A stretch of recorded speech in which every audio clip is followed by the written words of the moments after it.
Só para falar um pouquinho sobre os crias, né? Acho que é sempre necessário a gente entender que futebol ele é um processo. E o Cruzeiro tem um exemplo, dois exemplos, eu diria. Um de um atleta que é formado por nós, que é o Kaique, que tem demonstrado uma evolução muito grande agora com sequência, mas o Kaique já tem figurado nos profissionais há um bom tempo.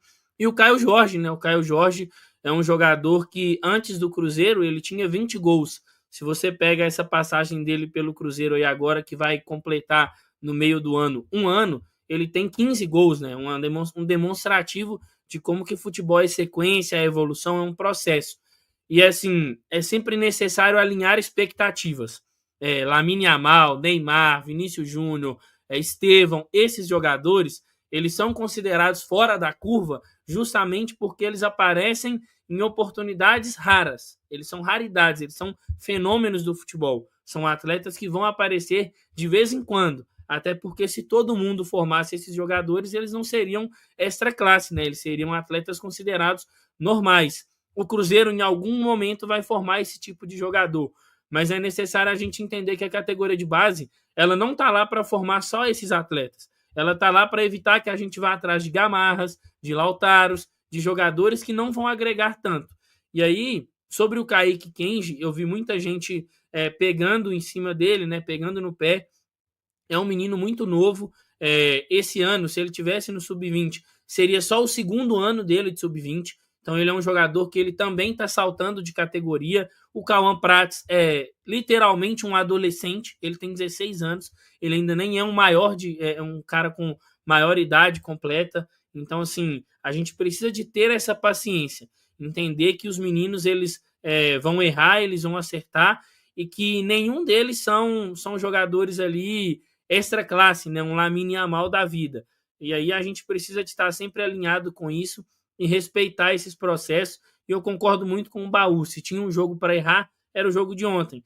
E eu acho que o ponto para mim não é nem o erro. Eu vou pegar de novo o caso do Kaique Kenji em específico.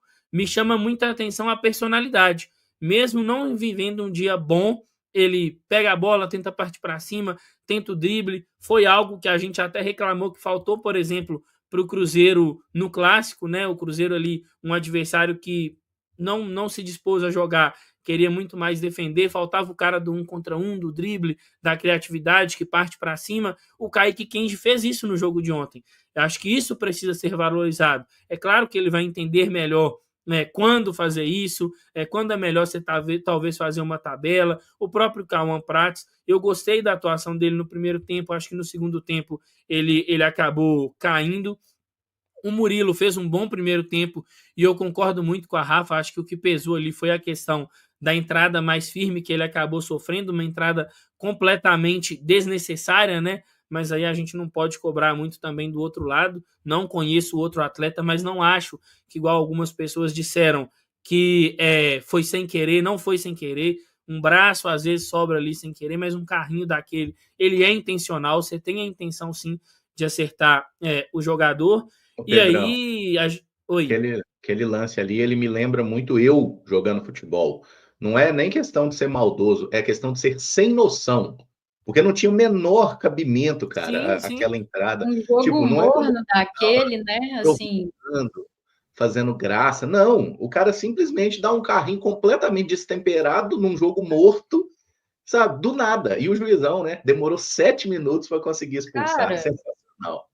surreal, né? Surreal. E assim, Isso que eu ia falar, tipo, foi totalmente fora do tom, assim. Não tinha tava acontecendo nada no jogo para ter uma entrada daquela, assim, que você falasse, os nervos estavam à flor da pele. Absolutamente nada, assim, bizarro. Tomara que não tenha sido nada com o Murilo, né? Porque dependendo ali é perigoso, tá? De lesionar sério até. e só para completar o Caramujo, é que assim, essas avaliações de não vai ser não sei quem, fulano não sei quem 2.0. Aí depois, gente, vocês vão me desculpar, não adianta o chororô de e o Palmeiras aproveita o Murilo, o fulano aproveita. Aí a gente tem que pagar 7 milhões no Fabrício Bruno, que eu acho um baita jogador, mas que poderia ter continuado aqui. Então, assim, eu tenho feito muito esse exercício. E aí, até mesmo sobre o Rodriguinho, né, que é um jogador que eu pedia muito. eu tô com uma leve decepção, esperava muito mais, poderia ter participado muito mais, tem recebido as oportunidades e não tem aproveitado. Só que o Leonardo Jardim, ele é um treinador com muita qualidade. Então, se ele quer o Kenji no profissional, é porque alguma coisa o Kenji tem. E aí é sempre necessário a gente entender que chega um dado momento, e até nós aqui precisamos fazer esse exercício, nós da imprensa, né, como a Rafa gosta de brincar, de dar a nossa devida desimportância. Eu não tenho mais conhecimento do que o Leonardo Jardim. Então, se o Leonardo Jardim enxerga no Kenji qualidade para ser utilizado, enxerga no Murilo, enxerga no Cauã Prats, é porque eles têm. Até o próprio Lautaro, alguma qualidade o Leonardo Jardim vê nele. A gente pode se opor? Pode se opor. Mas a gente tem que entender também que para o atleta da categoria de base, o processo é diferente. Demanda mais tempo. Ele não vai estar pronto. Vai ter aquele que vai bater no profissional com 19, vai fardar e vai jogar e depois vai estar na Europa, mas vai ter aquele que vai bater com 19 e só vai estourar com 22. Então, acho que a gente precisa de ter muito cuidado com isso. E aí eu acho que o clube, e eu fico muito feliz com isso, é que antes essa pressão da torcida, ela pesava muito dentro da análise. Hoje não, hoje eu acredito que o Leonardo Jardim, ele é muito convicto dos processos, principalmente com atletas mais jovens, e esse burburinho, e não da torcida toda, né, porque eu vejo muita gente falar isso no chat, e é perfeito, né, não é toda a torcida do Cruzeiro, até porque é uma torcida muito, muito grande, mas é uma minoria barulhenta que parece ter uma certa aversão a tudo que sai da nossa categoria de base. É uma torcida muito maior para que dê errado, para você vir aqui criticar, do que uma torcida para que dê certo e a gente possa viver o que o flamenguista tem vivido, né? De ver o Vinícius Júnior no Real Madrid brilhando e poder falar, olha, esse é meu. O que o vascaíno tem vivido vendo o Andrei Santos na seleção, falar, olha, esse foi formado aqui. Então, eu torço muito para que isso um dia aconteça aqui no Cruzeiro, como já aconteceu, né? Eu acho muito bacana a gente pegar, por exemplo, o Luizão, que foi um ídolo do Benfica, a torcida de lá é apaixonada com ele, e a gente pode falar que esse atleta foi formado aqui nas categorias de base do Cruzeiro. Ô Pedro, uma coisa que eu gostaria de falar também, você citou o Palmeiras de exemplo, tem muito aquele palmeirense lá, acho que o nome dele é Marco Pastore, que cria conteúdo do Palmeiras e tal. Ele fez um vídeo, né, falando sobre o Pedro Bicalho, que ele foi jogar na 3ª divisão de Portugal, porque não tinha espaço no Palmeiras e nem lá no Brasil também não deu certo, jogou no Vitória, se não me engano.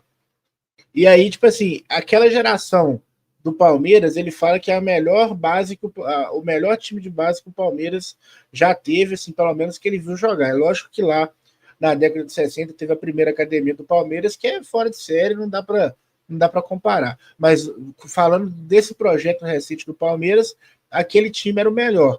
E você tem pouquíssimos jogadores daquele time que estão no profissional hoje do Palmeiras. Não, assim, por exemplo, alguns jogadores daquele time estão atingindo a maturidade só agora. O Gabriel Silva, que foi para Santa Clara, o Pedro Bicalho, que foi para o Alvir, que agora foi para a primeira divisão, vai voltar para Santa Clara de novo. Tem o Kevin, né? Kelvin, não lembro agora o nome. Só o Hendrick que virou assim, um jogador de ser utilizado ali no primeiro nível, na idade que ele tinha, né? Que era um jogador muito jovem. Então você está vendo os jogadores atingir uma maturidade ali com 23 anos. O próprio Caio Jorge é um exemplo que você falou, né? Foi para fora, não deu certo, mas ele ainda é muito novo. E ele está atingindo o seu auge agora, né? O seu auge mental, técnico, físico. E assim, é necessário que, por exemplo, o jogador Tevez, 19 anos, né? Então, assim, ele ainda tem muito a evoluir ainda, fisicamente falando, tomada de decisão. Porque, por exemplo, uma coisa é você jogar lá na base, você vai jogar com jogadores que, teoricamente, você já é superior a eles, né? Falando ali no caso do Kenji e do Tevez, né? Que a gente tinha os dois pontas, eles eram superiores aos jogadores que eles jogavam ali, em sua maioria. Já no profissional, o cara tá jogando com o cara mais experiente, com o jogador fisicamente mais pronto. E vai ter essa oscilação. O Cauã Prats é a mesma coisa. O menino tem 16 anos, gente. Agora tá falando no Twitter. O menino não pode nem dirigir ainda. Vai ter uma hora que ele vai oscilar. Ele vai oscilar. O menino vai de Uber pra toca. Então, assim... Mas ele pode entrar de carrinho? Poder, ele pode, né? Mas assim, a gente sempre vai ter uns extra classe, que é o Estevão, o Hendrick, que os caras vão jogar com 17 anos. Mas não são todos. Não são todos. O processo de maturação do jogador, o normal é isso aí. O cara com 23 anos, ele começar a dar os frutos ali. Então, assim, tem que ter uma paciência, tem que continuar dando oportunidade e observar, porque nem toda hora vai ser um jogador especial, assim, que vai, né, ter o seu rendimento ali logo de cara. Se não houver nenhuma ruptura no processo que o Cruzeiro está tendo agora de trabalho, né? Se as coisas continuarem caminhando como estão, perdão, o torcedor do Cruzeiro vai se acostumar a ter paciência com os jogadores da base, entender o lugar dos jogadores da base dentro do elenco, até porque a tendência é que a partir da próxima janela o time não vai ficar pronto agora nessa janela de meio de ano. Mas a tendência é que nessa e nas próximas a gente passe a ter um elenco mais equilibrado, então as coisas vão se ajustando naturalmente. Agora é óbvio, né? O torcedor que está sempre no Mineirão, se ele puder ter um pouquinho mais de paciência com os jogadores da categoria de base, é de bom tom, ajuda. Ajuda o time, ajuda os jogadores. Se não puder, tudo bem, cada um é cada um. Mas aí eu entro muito no que o Pedro falou e eu ia até abrir o meu microfone para falar isso, mas ele acabou falando lá. Quem tem que ter convicção é a diretoria do Cruzeiro, o departamento de futebol, o treinador. Quem tem que ter convicção nesse processo de transição base profissional são eles. Se o torcedor puder fazer a sua parte, ajuda demais. E a gente sabe como o ambiente no estádio ele pode pesar a favor ou contra a equipe da casa, né?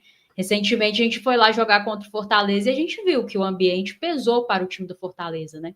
Então, assim, se o torcedor puder vir junto, melhor ainda. E eu acho que o torcedor do Cruzeiro faz isso como poucos. Mas se não puder, se não quiser, se precisar de tempo para entender e assimilar que esses garotos precisam aí de tempo, que eles vão oscilar, que vai acontecer, tudo bem também. Mas aí cabe a diretoria, a comissão técnica, todo mundo lá dentro ter convicção, se fechar e continuar fazendo o que precisa ser feito, porque aí na hora que começar a dar resultado, aí todo mundo abraça, né? Isso aí a gente sabe como é. Mas estou tranquila, eu acho que finalmente a gente tem sim, como o Pedro falou, um departamento de futebol que parece aí, na figura do Leonardo Jardim, da sua comissão técnica, que parece realmente querer levar muito a sério essa transição base profissional e a gente já começa a ter aí alguns garotos fazendo parte do elenco profissional e em breve, certamente, estarão mais maduros, ajudarão mais, mas acho que dentro do contexto, dentro das partidas que já fizeram até agora, tem ido bem os três e tô tranquila, tô animada aí com a presença deles no elenco. Teve um tweet do Samuel falando sobre isso, né? A gente tem que tomar cuidado com essa coisa de põe a base, põe a base, põe a base. Aí bota os moleques, tipo, ninguém comprometeu, a gente não perdeu o jogo. Alguns deles eu acho que até tiveram uma boa produção. O Murilo jogou bem os 45 minutos que esteve em campo. O Cauã Pratos foi ok ali na lateral esquerda. Até melhor que o Fagner e que o William, que jogaram pelo lado direito, que eu achei que erraram mais. E ali na frente, o Kaique Kenji, como o Pedro bem citou, foi quem teve mais personalidade, né? Buscou o jogo, foi para cima. Acho que ele deu uma cansada, inclusive, né? E na reta final ali, o jogo dele ficou mais previsível. Mas faz parte do aprendizado desses jogadores também. E aquele cruzamento que ele errou no final, que todo mundo fica bravo, né? Quando o cara arma pro lado e faz aquele cruzamento lá na linha de fundo. Gente, Matheus Pereira, o William, o Doente Macabro, como diz o Valu, todo mundo cansou de errar esse tipo de cruzamento já. Então, calma, né? Vamos tranquilo aí com os erros acontecem, né, Caramujo? Assim, eu às vezes sinto que a avaliação... Eu entendo que ninguém quer que o jogador do time erre, né? Eu também não gosto, eu também fico sem paciência. Mas eu acho que a gente tem que ter capacidade também de fazer uma leitura para além de errou lance X, né? Porque, cara, eles vão errar mesmo, todo mundo, do mais experiente ao que está estreando. O erro faz parte do futebol. Então, acho que a gente tem que... Esse trem do SofaScore, sabe? De ficar lendo lá os números e a gente fica muito apegado nisso. Acho que tem que ter um pouco mais de serenidade para fazer essas análises, entendendo que todo mundo erra, ué. É normal. Estranho seria se acertasse todas as ações com bola 100% do tempo, né? Aí não estaria aqui no Cruzeiro mais, já estaria lá no Manchester City do meu amigo Baú do Cruzeiro.